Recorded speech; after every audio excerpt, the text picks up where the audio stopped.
Good morning mga guys. So ayan, naggawa ako mga guys ng gagawa tayo ng gaya-gaya tayo sa uso ba.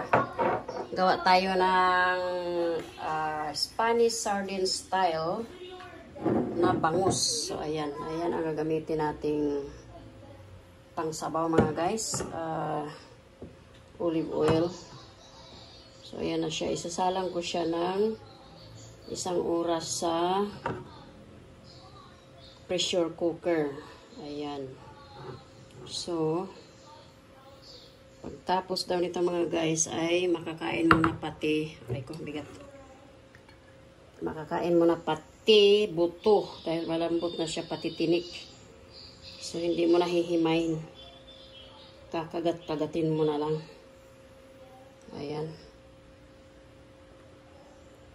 Tagal maubos ng tagal matapos ng 1 litrong olive oil ang isasabaw natin dito.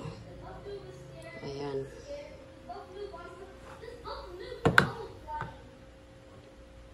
Tapos lalagyan natin ng 1/4 cup na vinegar.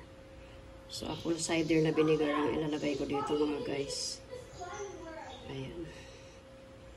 So titingnan natin kung gaano ba talaga kasarap yung bangus Spanish sardines, I mean Spanish style. Ayan. So carrots, cucumber pickled, olive oil at saka olive na ayun mga guys, olive na fruit mismo. Ayan. So yan ang ilalagay natin. I mean linagay ko na. Ayan. Tapos sibuyas, bawang, pamintang buo, laurel, asin bitchin. Ayan, yan ang linagay ko mga guys. Hindi ko na pinakita sa inyo mga guys yung buong proseso kasi pagka hinanap nyo naman sa YouTube yung aray ko, bigat, tika lang. Kailangan 2 kamay. Tapos salang natin ito sa ating pressure cooker. Pag hinanap nyo sa YouTube yung Spanish style sardines na Spanish styles how to cook Spanish style bangus, ayan, lalabas na yan mga guys. So ayan, nalak na natin mga guys. Salang na natin at antay natin ang 1 hour. So ngayon ito ay ano bang pagluluto natin dito? Steam soup, porridge, rice, meat, fish. Wala mang fish. Ito na lang siguro. Soup na lang. Yan din naman yung pinindot ko nung nagpalambot ako ng aking baka na yung ginawa kong kaldereta. Lamog na lamog tuloy kasi sobrang lambot. Ayan, so pakuluin natin siya antay natin ng 8 to 30 minutes yan. So 30 minutes yan siyang maluto. Sabi 1 oras daw, kaya uulitin ko pa ulit yan mamaya. Pag namatay yan mamaya, uulitin ko pa yan ng 30 minutes pa ulit para maging 1 oras. So ayan mga guys, antay natin. So may na yan siya, may asin bitchin. Oh, wait. I forgot to put vinegar. Wait lang, cancel natin. Lagyan natin ng suka. Sauce music. Pakadaldal. Nakalimutan na ang suka. Teka lang. Lagyan natin ang suka. Ayan. So, what is my apple cider vinegar? Ayan. Where is it? Ito. Tapos, lagyan natin 1/4 cup.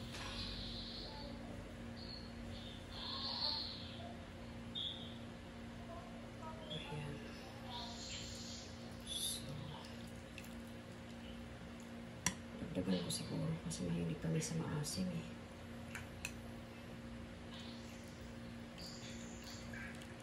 Ayan.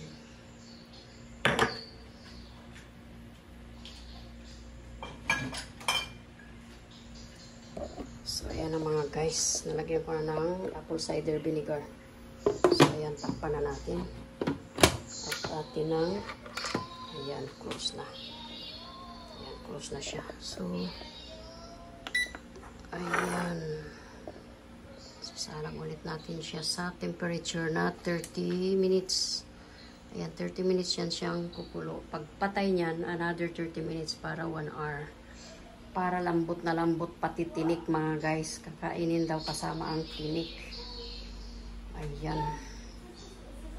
So, antayin natin yan mga guys. At ako ay magpiprito pa ng, ayan, ang sarap to. Gawin kong ano, ipiprito ko. Lagyan ko ng harina. Para crunchy. Sarap. Sarap to. Sarap ka rin to sa paksiw eh. Papaksiw ko sana. Kaso lang para makakain yung aking mag-ama. Ipiprito ko na lang para pati sila mamamapak ng pritong maliliit na fish. Ewan ko kung anong klaseng isda. Yan.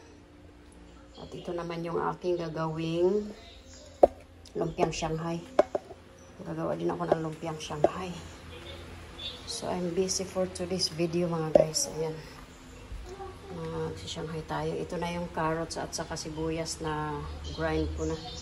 So, hahalo ko na lang dyan. Titimplahan ko na yan ng pang Shanghai. Okay. Ayan. Papakita ko ulit sa inyo mga guys mamaya pag naluto yung aking bangus Spanish style. Thank you. So, ayan na mga guys yung ating finished product. Kalang pa tayo sandok. Ayan. So, tikman na natin. Ayan siya mga guys, oh. Isang oras siyang pinakuluan sa pressure cooker. Ayan. Ayan ang ating pressure cooker.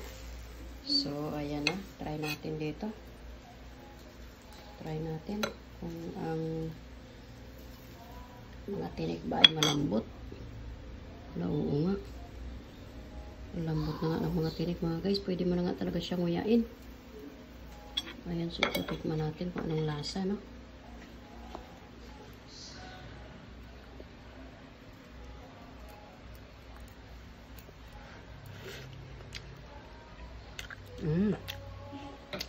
Sarap.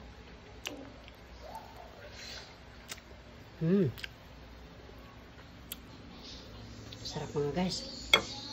Saka saktong-sakto yung pagkatimpla ko ng ano. Hindi siya sobrang alat.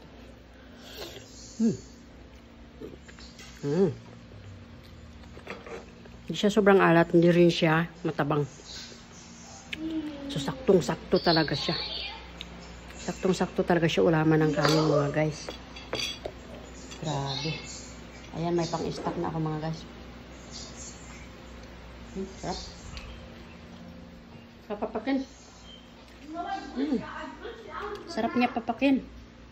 So, ayan, ilalagay ko to sa aking mga mason jar, mga guys. Yung mga jar ko na pang pickle. Ilalagay ko yan doon para tumagal. Mas tumagal pa siya para ma-preserve. Ayan, mga guys. Grabe, ang sarap talaga. Subukan nyo na tong luto na to mga guys. Medyo mahal nga lang yung 1 litrong olive oil. Pero yun lang naman. Sa lahat ng ingredients, yun lang ang mahal. Tsaka, pwede nyo nang hindi lagyan ng ito. Pwede nyo nang hindi lagyan itong olive fruit. Basta may olive oil lang. Pero pag may ganito, masarap yun siya. Masarap siyang isabay siya pag nguya ng isda na may kanin. Ayun, hindi na ako masyado makapagsalita mga guys kahit puno na yung bibig ko. Tinry ko yung isda. Ang sarap talaga. Grabe. Try nyo na to mga guys. Ayan. Grabing sarap niya. Okay. Thank you for watching. Please share and subscribe. Thank you.